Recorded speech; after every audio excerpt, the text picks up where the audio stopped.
औज़ुबिल्लाहिमिनश्शैतानिर्रजीम बिस्मिल्लाहिर्रहमानिर्रहीम। अस्सलाम वालेकुम नाज़रीन।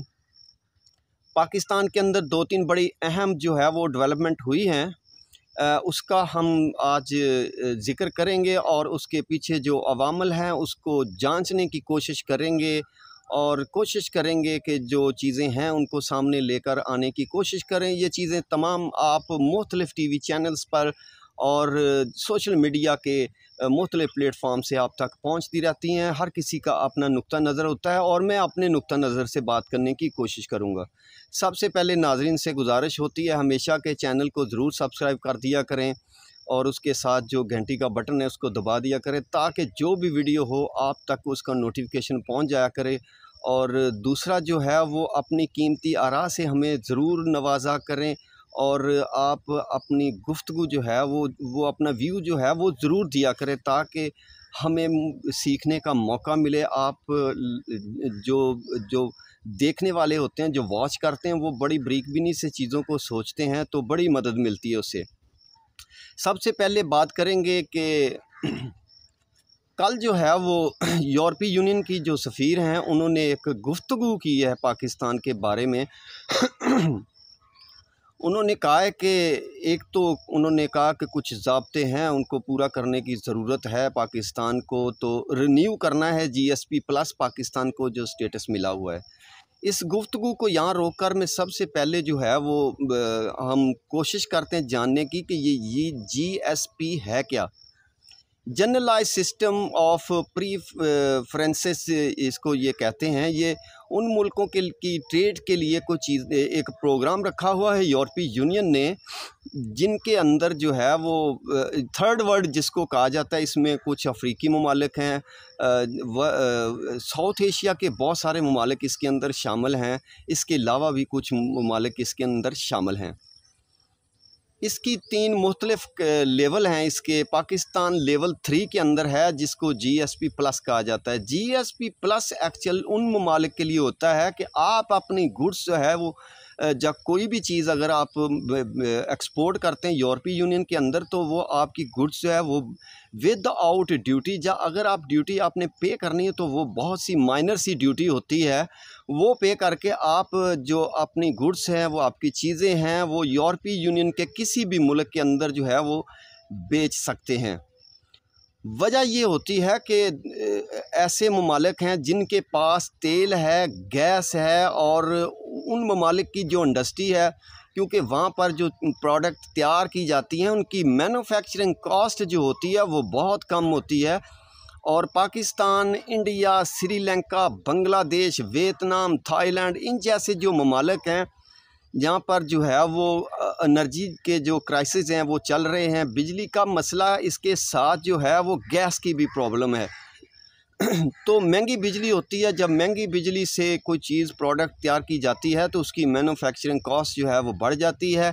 यूँ हम जो है वो दुनिया के अंदर उन ममालिक का मुकाबला नहीं कर पाते जिनके अंदर गैस और पेट्रोलियम मसनूआत बहुत ज़्यादा होती हैं, क्योंकि वो बिजली इंतहाई सस्ती होती है। बहुत सारे मुल्क ऐसे भी हैं कि वहाँ पर गवर्नमेंट जो है वो इंडस्ट्रीज़ के लिए बिजली फ्री दे रहे हैं। तो पाकिस्तान 6.6 बिलियन यानी कि 6 अरब 60 करोड़ यूरो की प्रोडक्ट जो है वो हर साल एक्सपोर्ट करता है यूरोपीय यूनियन के ममालिक को। बहुत सारे ममालिक हैं, यानी अपनी एक्सपोर्ट का एक बड़ा हिस्सा जो है वो हम एक्सपोर्ट करते हैं यूरोपीय यूनियन को। लेकिन ये GSP या GSP प्लस का स्टेटस हासिल करने के लिए कुछ ज़ाब्ते होते हैं, कुछ शराइत होती हैं, कुछ एग्रीमेंट्स होते हैं जिनको पूरा करना ज़रूरी होता है।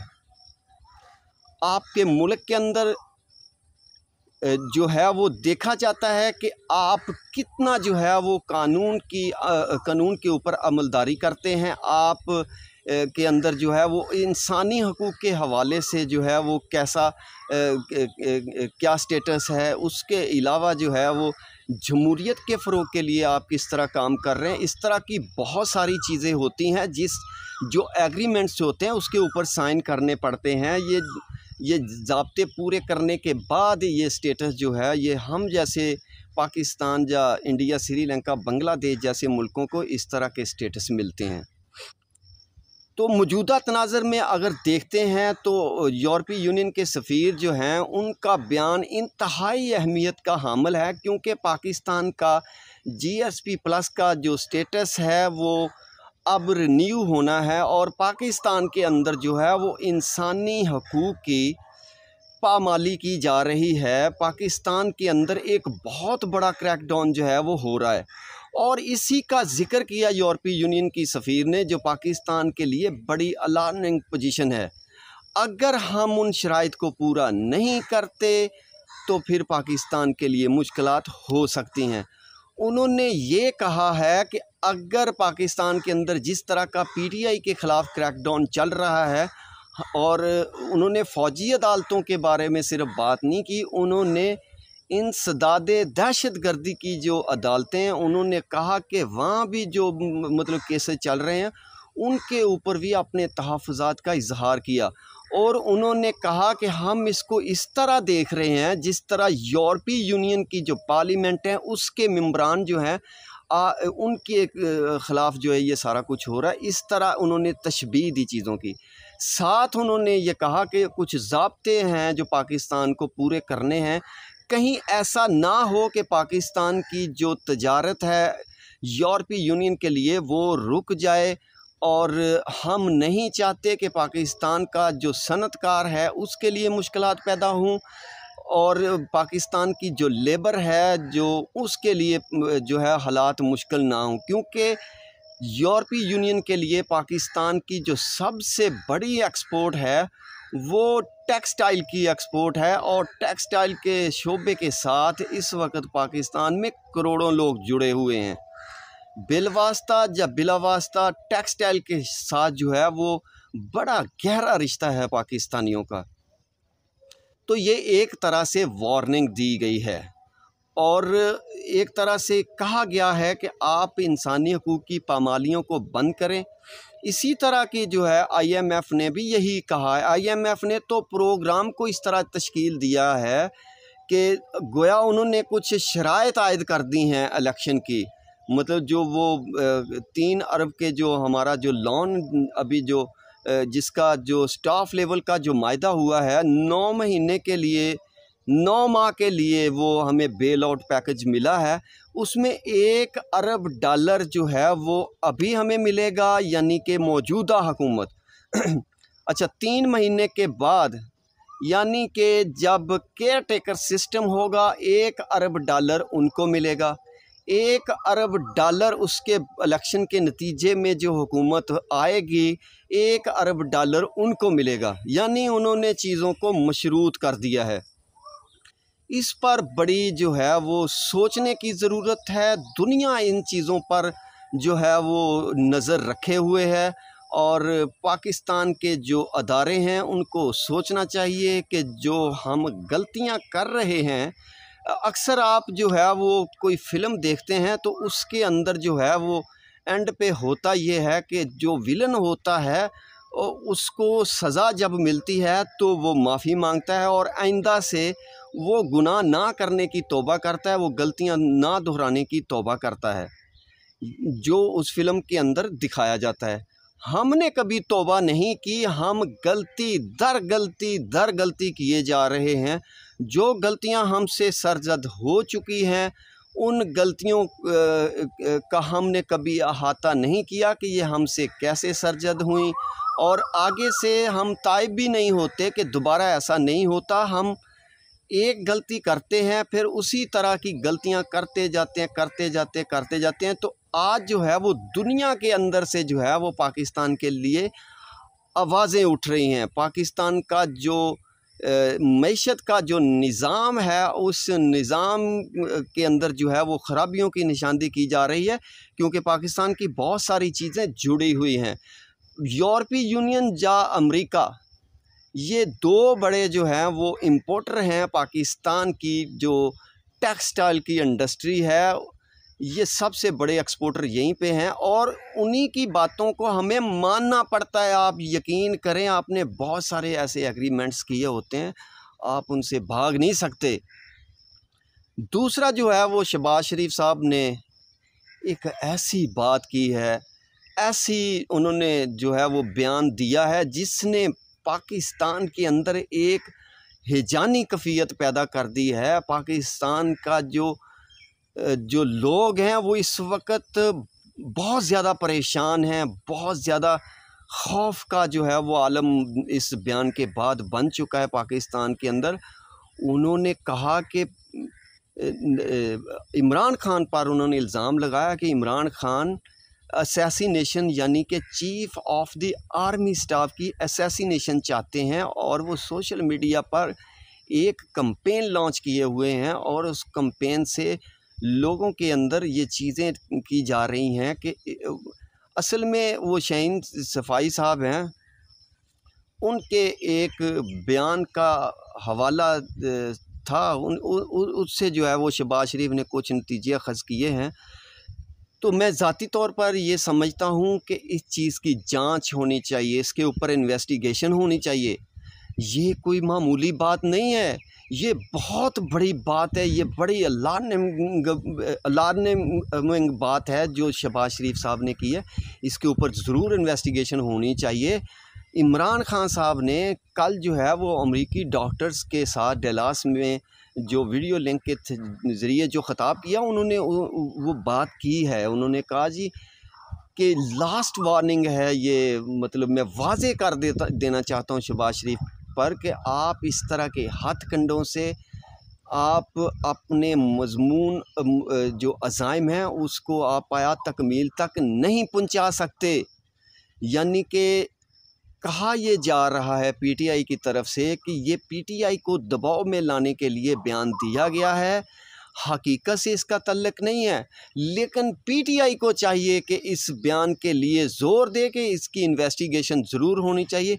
अगर शहबाज शरीफ साहब ने झूठ बोला है तो शहबाज शरीफ साहब से ये पूछताछ होनी चाहिए कि ये इस बयान के पीछे मुहर्रिकात क्या हैं, वो आखिर क्या अचीव करना चाहते हैं इस बयान से। जो पूरा माशरा है वो बिल्कुल इज़्तिराब का शिकार हो गया इस बयान के बाद।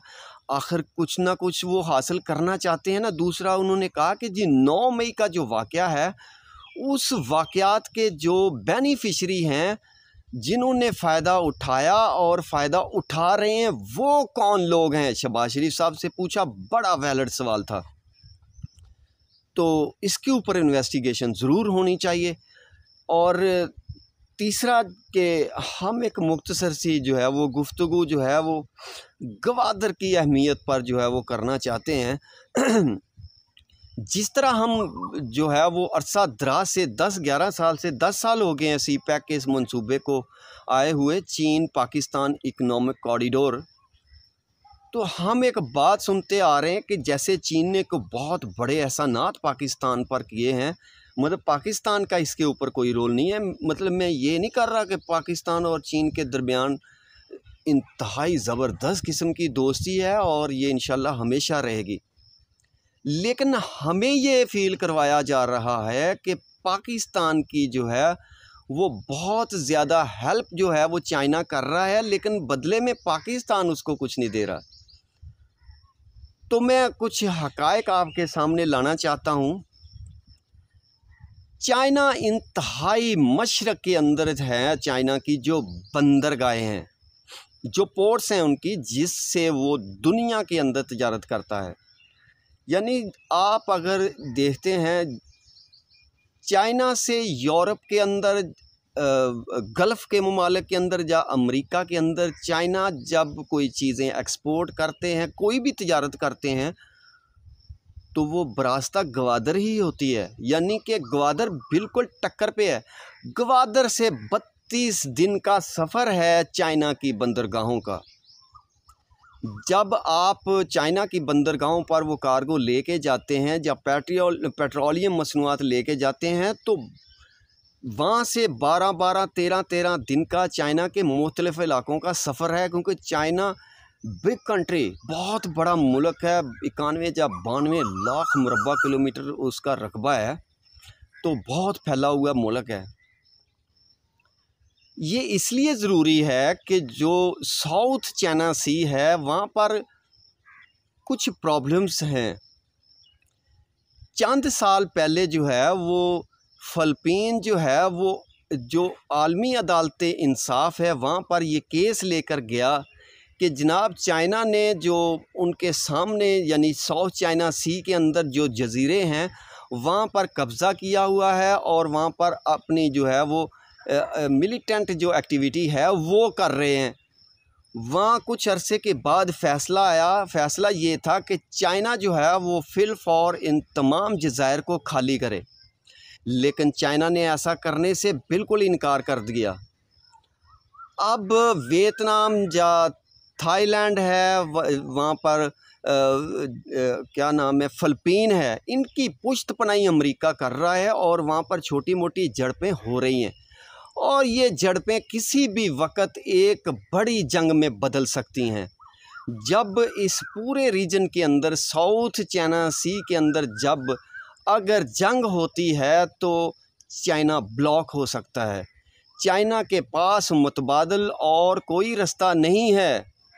चाइना के पास मुतबादल जो रास्ते हैं वो पाकिस्तान से गुज़र कर जाते हैं।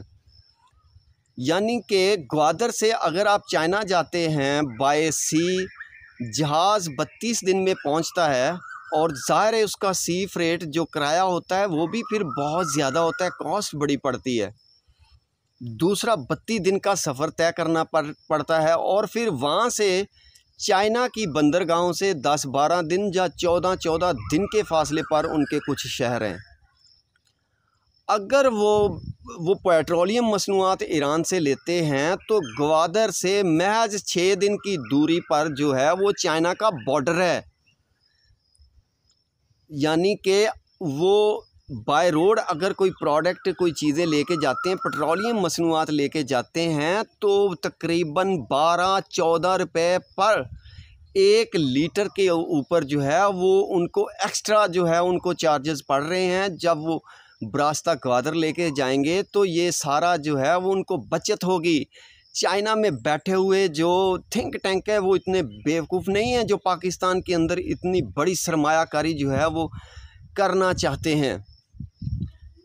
तो हम जो है वो ये आप यूँ समझे कि आपका हाथ है चाइना की शारा के ऊपर, आप इससे बेतहाशा फ़ायदा हासिल कर सकते हैं। इसीलिए बलूचिस्तान के अमन को तबाह किया जाता है कि ये सी पैक जो है ये मुतबादल रूट चाइना के पास ना हो।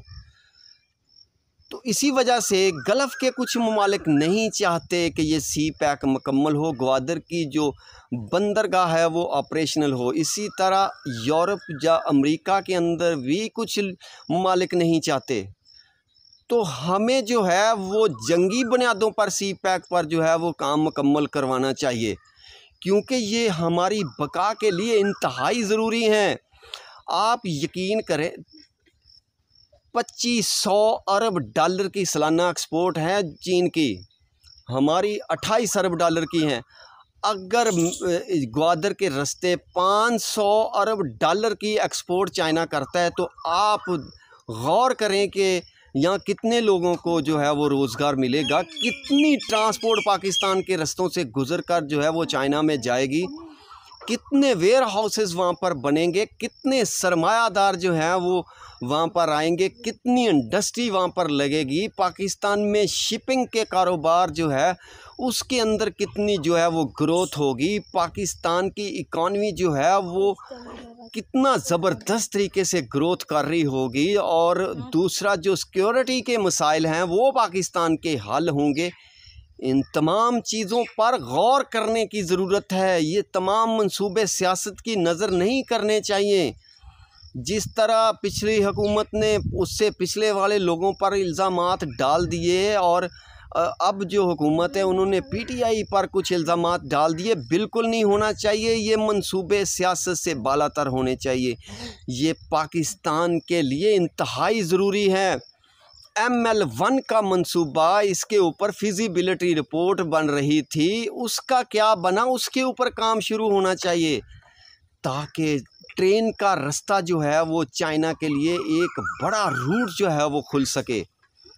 हवेलियाँ के अंदर जो है हज़ारा डिवीज़न के अंदर एक ड्राई पोर्ट का क़याम अमल में लाया जा रहा था, उसके लिए ज़मीन रखी गई थी, उसका क्या बना, उसके ऊपर काम होना चाहिए। उसके अलावा सऊदी अरब जो है वो दुनिया की बड़ी जो अरामको उनकी इंडस्ट्री है, उसके उसी तर्ज की एक बड़ी इंडस्ट्री जो है वो शिफ्ट करना चाह रहा था। वहाँ पर वो सरमायाकारी करना चाह रहे थे ग्वादर के अंदर। ये पीटीआई के दौर के अंदर इसके ऊपर कुछ एग्रीमेंट्स हुए थे, उसका क्या बना, उस पर गुफ्तगू करनी चाहिए हमें। हमारे जो हमसाया मुमालिक हैं, ईरान से हमें गैस लेनी चाहिए, हमें फ़ायदा उठाना चाहिए। रूस से हमें ऑयल लेना चाहिए, रूस से हमें गंदम लेनी चाहिए। दुनिया के ममालिक ले रहे हैं, हमें भी फ़ायदा उठाना चाहिए। हमें किसी ब्लॉक का हिस्सा नहीं बनना चाहिए, हमें किसी की जंग में नहीं पड़ना चाहिए, हमें किसी साजिश का हिस्सा नहीं बनना चाहिए। न्यूट्रल होकर जो है वो हमें अपने मुल्क के वसी तर मफादात की खातर जो है हमें पॉलिसी जो है वो पाकिस्तान की वो तरतीब देने की ज़रूरत है। पाकिस्तान की बहुत सारी जो पॉलिसियां हैं उसके ऊपर रिव्यू करने की ज़रूरत है। कुछ चीज़ों के अंदर हम मार खा चुके हैं और उसकी वजह हमारी जो नाक़िस पॉलिसियां हैं वो हैं। तो आज हमें कुछ फ़ैसले करने हैं, ख़ास कर जो मईशत के लिए जो फ़ैसले हैं इसको जंगी बुनियादों पर करना चाहिए, ताकि पाकिस्तान के अंदर गुर्बत का ख़ात्मा हो सके। पाकिस्तान में गुर्बत इंतहा को छू रही है, उसके अंदर कमी आए। पाकिस्तान जिंदाबाद। खुदा हाफिज़।